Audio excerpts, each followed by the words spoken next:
Hi guys, I'm back and I am so excited about this next part in the book. We're going to get a little further today. I realized yesterday that I had the text backwards, so Mrs. Daly is going to get better at this, but it's going to be kind of funny to see all the mistakes I make, and so I can grow my brain.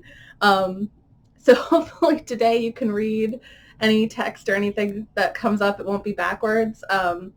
And I'm really excited to get into the keeping room. So we're going to start chapter 3 right now. And when we left off, our main character, Joseph, was feeling worried because he realized that his father had paid his tutor for a year in advance to teach him.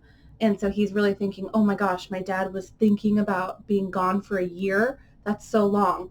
So he was really, really worried. We also know that his tutor opened up a little bit about him wanting to get married to a girl, and our main character was kind of thinking back about how pretty she is, and yeah, so that's where we are. And he was also really worried about Enoch Groves, so we're going to get into it today, and feel free to, if you are looking for something educational to do, you could even write a summary for each chapter as we read it. You could write down questions you're wondering. If there's anything that's mentioned that's a location, you could do a little Google Earth search or just find out a little bit about that place.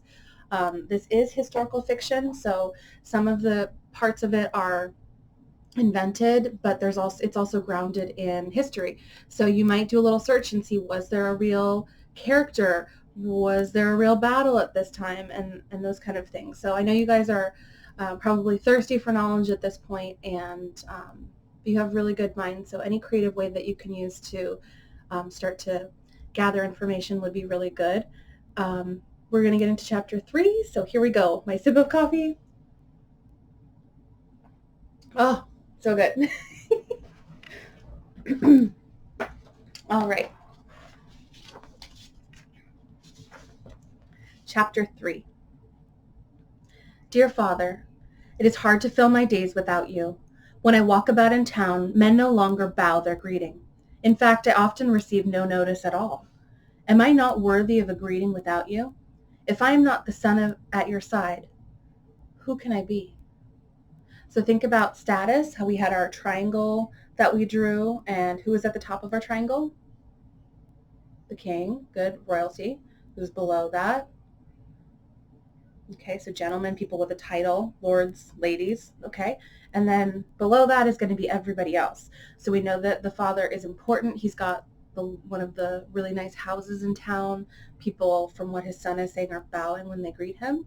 So we know his social status is a little bit higher up there. But what's happening now? Now the dad's gone. He's walking and people are no longer bowing to the child. They're no longer acknowledging him. So a little bit of a change in social status. Mother still calls us all to morning meal together, but the empty chair at the head of the table makes it difficult for us to swallow down our porridge and sausages. After Jessica, the nursery girl, comes for Sarah and baby Rebecca, Mary will busy herself with needlework while Mother goes into the parlor with George to do lessons. Next year George will be taught by Ewan, as I am. Mary's studies stopped after she learned to read and write. My father does not think it appropriate to educate girls. Mary does not agree. I know she has taken my books from time to time, but I have never discussed any bit of learning with my sister. It is my place to hold the same ideas as my father. So what are they telling us about education for girls? How would you feel if your brother was getting education and you were Mary, the sister, and you're sneaking books? What would you want your brother to do? There is nothing worthy to occupy my time. I'm accustomed to spending mornings following my father about his holdings. Holdings are like property, business. The store was always interesting with its shoppers and clerks who hurry to dust shelves, pretending they do not see my father step, tall and straight, through the door. We used to go also to father's 2 mills, one a grist mill grinding flour and one a sawmill for turning timbers into building materials. Because it was his first business, the grist mill is most dear to my father. Before he went away, he would stand, he and I, for long periods of time, beside the great millstones and watch them grind grain between them. Father's voice would mix with the splashing sounds of water against the vast wheel. Always his story was the same. So this might be a neat thing to do a little search and see if you can find what it looks like to have millstones grinding. It'd be kind of neat. Ooh, maybe there's even a how it's made. I built this mill with my own 2 hands, Joey. Owned no slaves yet then, did I. The mill on Pine Tree Creek has been good to my father. In a span of but 5 years, boy, he would say, my holdings in this back country grew to include the sawmill, indigo works, tobacco warehouse, the brewery, the large mercantile business here at Camden and Cherwa. And lands, I would put in. Don't forget your lands. That's right, son, he would say. All in but 5 years. And I was ready then to ask for your mother's hand.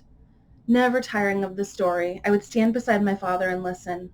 Even in winter, when the air from off the mill pond was near ice, I felt warm. So maybe an idea of something that you could write is, are there any family stories that you love to hear? That I know for my family, there are stories that that my parents would always tell me. So maybe you could jot down one. It could be kind of like this one. Any stories, any funny things? For me, my mom would always talk about how before I was born, they were at a big festival in San Luis Obispo, and they were walking through the street fair, and it was really hot, and she was so happy. She said this would be the most perfect time to have my baby, and then I guess I decided it was time, it was time for me to come out. So that was a story that kept going, and there was also one that she kept when she was pregnant with me, dropping things on her feet. Like she'd open the freezer and big hunks of meat would come out of the freezer and get her. So kind of silly, but stories that keep happening. So it would be kind of fun to write those down. And I bet your family has stories that are important to you. The troubles with England were never far from my father's thoughts, and on our mornings together he often talked to me of what boiled within him. I remember a day, not a month past, though it seems much longer ago, when father said to me, they'd have us in chains, son, making laws for us without giving us any say. He removed the arm that rested around my shoulder, and forming a fist he raised it to the sky. I did not come to this country to become a slave, he shouted. It would not have surprised me to have learned that King George himself heard my father's words. But then, of course, had my father's message carried across the sea, the king on his throne would have called a halt to the war. Not even a king, I believed, would have the nerve to ignore my father's warning. Later that day, when we left the mill and went home for our midday meal, father's words about being a slave came again to my mind as Cato ran from the keeping room's front doors to lift his small shoulders the large bag my father had carried from the store. Father, I whispered, do you suppose Cato and the others wanted to leave Africa to become slaves? My father frowns. I know he and my mother do not agree about how slaves should be treated. I have heard him say, it is not seemly for you to be so friendly with the cook, my dear. He stopped and placed his hand on my shoulder, looking into my eyes as he spoke. Do not trouble yourself with such things, Joey. Slavery fits the order of things. Without slaves, who would tend the rice on Carolina's plantations? I nodded. He smiled, and I trotted so far as to say, stay up with my father as he climbed the great steps that would lead us to dine at our well-laid table. Now with my father gone, I spend my mornings wandering about in the swamp that lies not far behind our house. There I climb through the hanging moss of a live oak tree and settle upon a strong limb. I sit absolutely still, watching for a blue heron and listening to the cry of the other birds. So maybe check out a picture of a blue heron, see what they look like. They are beautiful. Also, if you have not seen pictures of the moss that hangs from the trees, really look at that. It's so beautiful to check out. So how does his mother feel about slavery? And what evidence from this text could we use to guide that opinion?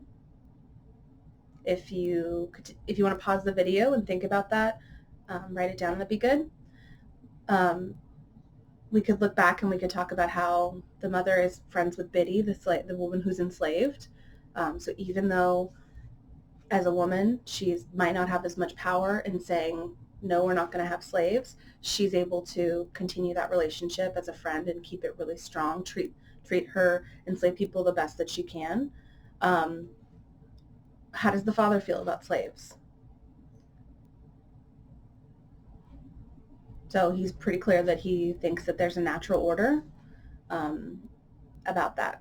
So as we start to move forward talking about people that are enslaved, I'm going to use the word enslaved instead of slaves because they're people that have been forced into slavery.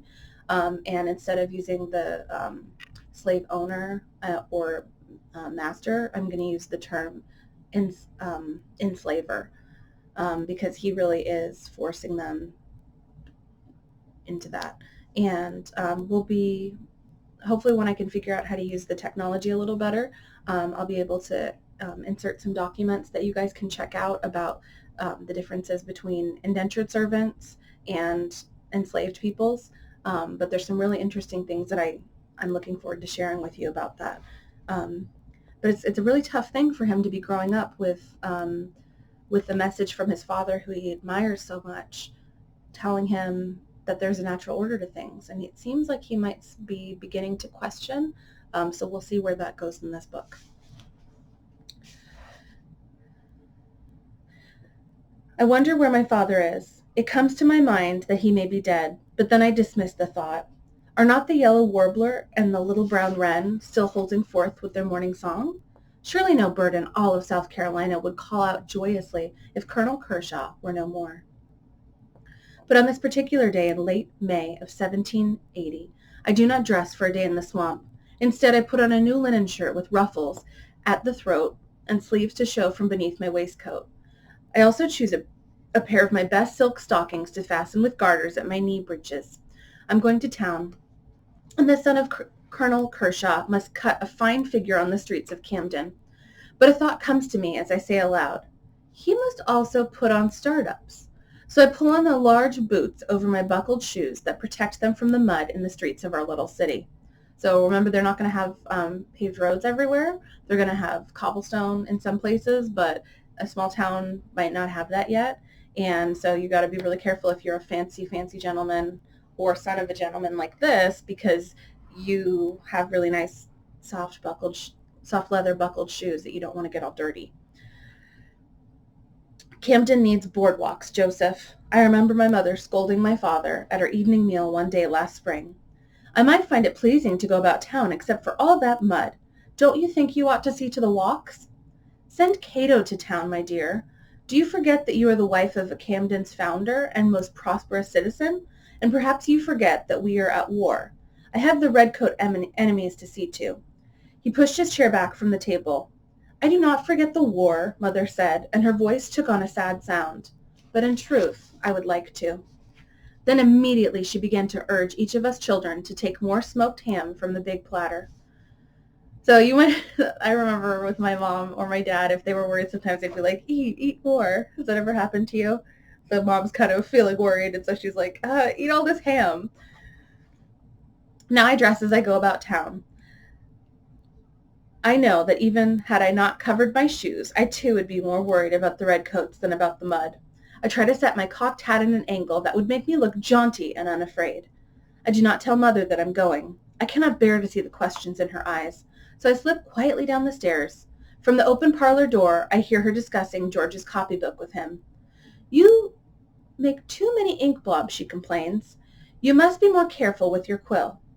Our new house is built on a small hill slightly away from the rest of the town.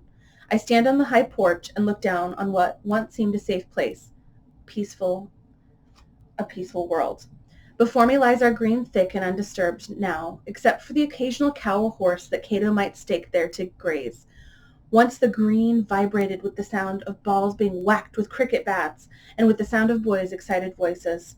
There was a time even before the new house was built when we played there almost every day after our evening meal.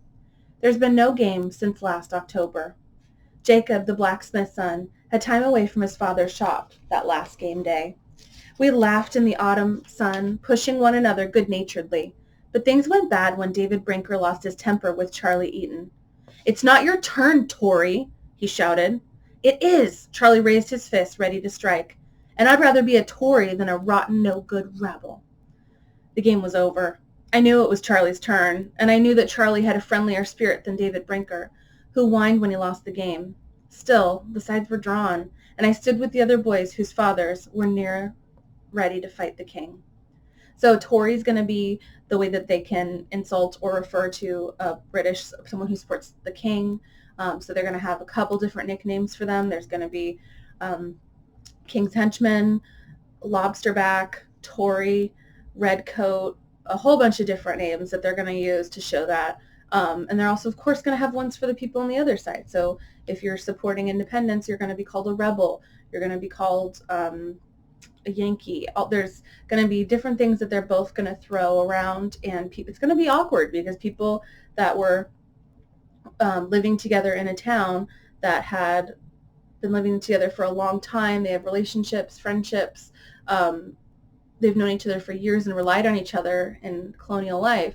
All of a sudden, they're not necessarily going to agree about whether they should fight against the king or whether they should stay loyal. So loyalist is going to be another one that's going to go for the people staying loyal to the king. And as you can see in this scene, it's even going to go down, they're playing a game of cricket. And, sometimes we argue at PE about whose turn it is or what's that, but it's going to go right to where does your family support? Whose side are you on? And even though our main character feels like, oh, he really knows who was next, he's going to kind of stay on that line that he's on this side and his father's on this side. And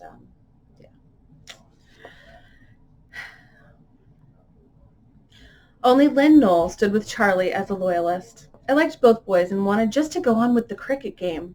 Instead, I grabbed up a small stick and threw it at Charlie. "Give this to your king," I shouted. We drove them running from the field. There's not been another game since that day. Tory families have mostly left town by now. Jacob has no time at all away from the shop, now that his older brother has gone to fight. I used to love to play cricket. I crossed the green quickly, tromping the damp grass beneath my feet. When I head west on Watery Street, which is named for the nearby river, I'm forced to walk on the road. The sand has changed to mud that sucks at my startups and slows my progress. At Meeting Street, I turn, planning to stop first at Tompkins' blacksmith shop. Jacob will likely be busy at the forge, heating iron until it's soft, or maybe pounding at the anvil until the iron becomes a horseshoe or a cooking utensil. There'll be no chance for a real visit with Jacob. The men frequently stand about watching the work. Once they gathered two at our house discussing the war with my father. I miss their deep tones and the smell of their tobacco pipe, but even more, I hunger after news. So remember, he's not going to get news from internet or YouTube, but he's going to have to gather it from where he can overhear it, or people that are passing it along. Might not always be reliable, but he's going to get it from wherever he can. And this kind of reminded me of when we were reading Witch of Blackbird Pond, how all the men that were planning to argue against the new governor coming, how they gathered in the meeting room. So it's going to be a really common thing to have people gather at the most important person or most trusted person's home to talk about it. But as I grow near the shop, I hear no voices, no hammering. The big doors are open, but I see that the fire at the great forge is little more than coals. Wondering, I dash through the shop to the dwelling entrance at the back. I knock loudly, but there's no answer. Mistress Thompson and the younger children are gone too.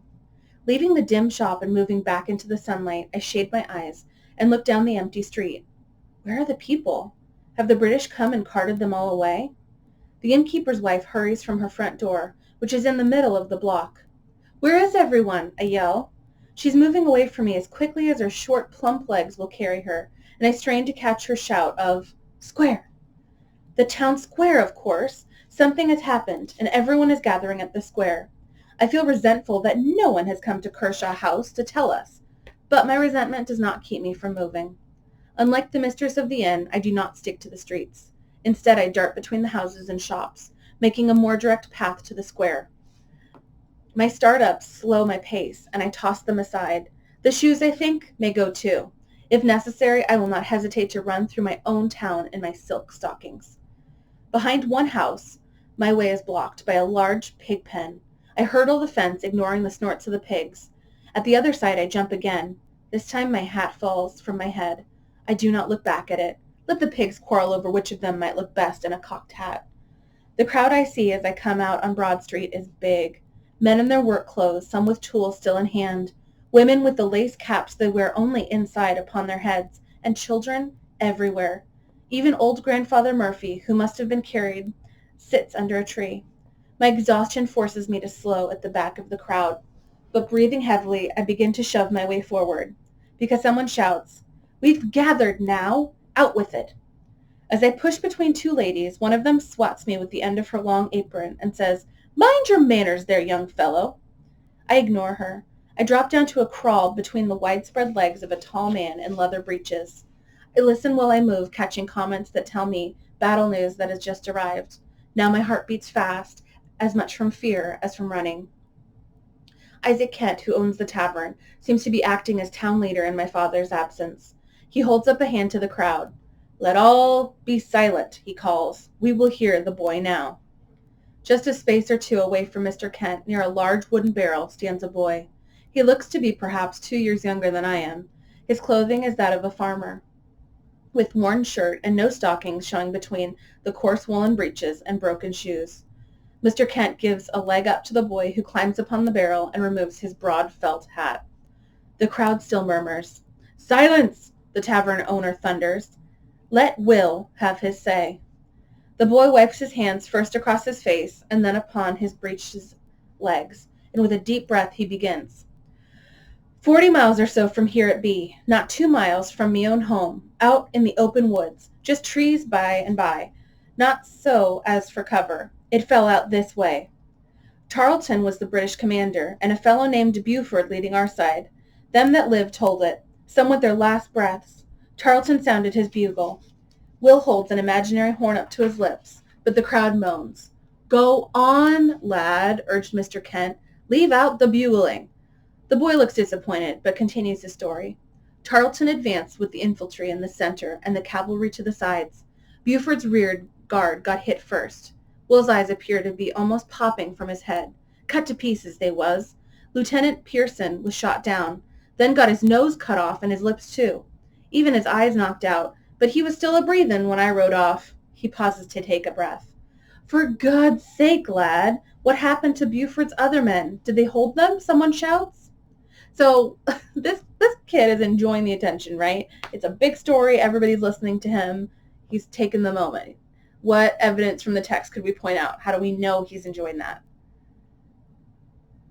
He's talking about the bugling. He's taking his time describing everything, setting it up, not quite getting there. The townspeople are hearing about their fathers, their brothers, their cousins. So they want to get to the news, and he's really just slowing it down. Stood their ground they did at first, but when they discovered the cavalry a-comin' round to the rear, Buford gave the order to drop arms and surrender.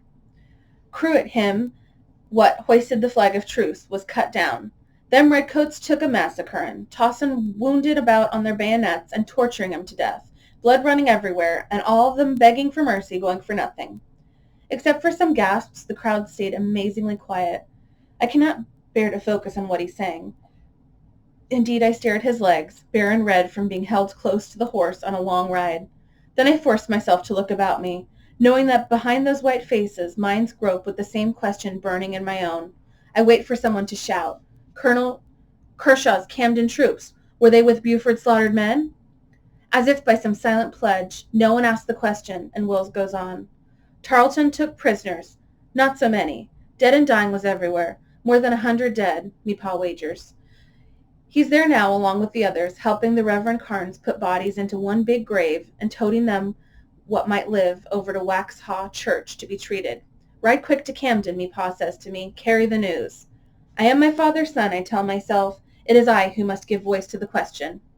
The Camden men, I yell, led by Colonel Kershaw. Were they in the battle? Not a stir moves through the crowd. Will's face twists. He has not thought, it seems, about to whom he speaks. His answer, little more than a whisper, vibrates through my ears and out into the mud of the street. Fought bravely, they did. The crowd breaks loose then. My boy, Jim Wheeler! Do you know his fate? Roger Watts, a tall man. What of him? Did you see Roger James? My husband, screams a young woman with a babe in her arms. Scott's his name. Will's head drops, his chin upon his chest. There's no joy in the telling now. I don't know no names, he says. None at all. Scrabbling down with his gaze lowered, he runs across the square and retreats into the safe darkness of the tavern's open door. So what shifted for him? He went from being so excited to tell the story to now he's running into the tavern. Yeah, he realized who he talked to. A few people go after him, but most of the crowd makes no move to follow him or to break up. Instead, they huddle in small groups, talking in soft voices. The sound of weeping comes from some of them. I stand miserably alone, staring down at my mud-covered breeches, stockings, and shoes. I want to think about my ruined clothing. I do not want to think of the massacre. I do not want to let the pictures from my mind, pictures of my father's body broken and bleeding. Move, I tell myself. Moving is better. Without making a real decision to go there, I start towards the tavern door, mud sucking at my shoes. My father, well known in the area, would likely have been recognized. I can find Will, demand to know what he could tell me of the fate of Colonel Kershaw. Just inside the tavern door, I pause, waiting for my eyes to become accustomed to the dim light. I see Will in the far corner, his back pushed against the wall. Someone has brought him a mug along with bread and a strip of some kind of meat. For a moment I watch as he tears at the meat and bread, then takes a swig from the mug. I done told! I can't call a single name. He pushes against the wall with his back as if he hopes to go through and be outside away from the questions about to come. I want to move closer to him, but my feet refuse to be lifted. Joseph Kershaw, Colonel Joseph Kershaw. I dare say you know the name? I'm pleased because I think my voice is steady and loud, like that of a man. I don't. Just let me be, he whimpers, and I think he's about to cry. I also think he lies. I will go to him, jerk him up by the front of his dirty shirt, and beat him into the wall. He's a coward, and I can make him talk. My feet remain planted just inside the doorway. It is you who is the coward, I accuse myself inside my head. You are afraid to know the truth of your father's fate. I turn and run from the accurate voice of accusation. So what's going on with Joseph? What's he thinking and feeling? Kind of pretty hard on himself and mad at the news bringer, but then also mad at himself because he's afraid to ask. Outside, people are still standing about. I see Isaac Kent with Blacksmith Thompson, the innkeeper, baker, the Presbyterian minister. I go to them and listen, very aware that as a mere boy I should not speak until I'm spoken to. I remain quiet, but the gist of the conversation begins to come to me, and I'm amazed. We're agreed then, Isaac Kent, a small man, but he pulls himself up straight and stares squarely into the face of each man in the group. There's nothing else for it, nothing but to meet them with surrender, says Mr. Thompson. No! Screams from my throat. Amazed, turns to look at me, but I rush on. We have powder in the magazine. I point wildly in the direction of my home, the nearby brick structure where ammunition is stored. Hush, boy, says Mr. Kent. Kershaw has spoiled the lad, says the baker, and he shoots a snarl in my direction. Only Reverend Fielding looks at me kindly. The boy deserves an explanation. His father has strived valiantly to defend us. He comes to stand near me and places his hand on my shoulder. The powder is even now being loaded so that it can be taken to Charlotte. 'Tis better than letting it fall into enemy hands. He shakes his head and his face is sad. There's no hope for us, young Joseph, not against so many. Good Lord, boy, did you not hear what happened at the battle? Mr. Kent turns away from me, and the others do the same. Wretched, I begin to step backwards, away from them. My entire body is shaking as if it were but a tree branch in a violent windstorm. My wife can make the truce flag, the minister's words come to my ear. I whirl and flee across the green, through the muddy streets and up the hill toward my home. I can imagine my mother sitting in the parlor. By now it is her time to read aloud to George and Sarah. Perhaps baby Rebecca toddles about in her pudding. Who will protect them? At the edge of town I'm forced to rest for a moment, and I lean against the trunk of a dead pine tree. Cut off his nose and lips. The words slip from my own mouth, but so unlikely my voice is the speaker, at first I want to look behind me for the speaker. I'm alone, of course, and feeling more afraid than I have ever imagined possible. I take one long, slow breath, and then I run again. I move across our green with no thoughts of cricket. My legs threaten to buckle beneath me, but I still run, up the grassy knoll towards the home of my father, Joseph Kershaw, whose body may at this moment lie in a mass grave out near Old Salisbury Road. Whoa. So pretty strong chapter. He doesn't know yet what happened to his father, but he does know that not good. Really not good. So we're going to find out in the next chapter what's going to happen next. Do you think that they made the right choice surrendering? Do you think that they should have kept fighting? Why do you think that they made that decision? What evidence from the text are they giving us for what they did?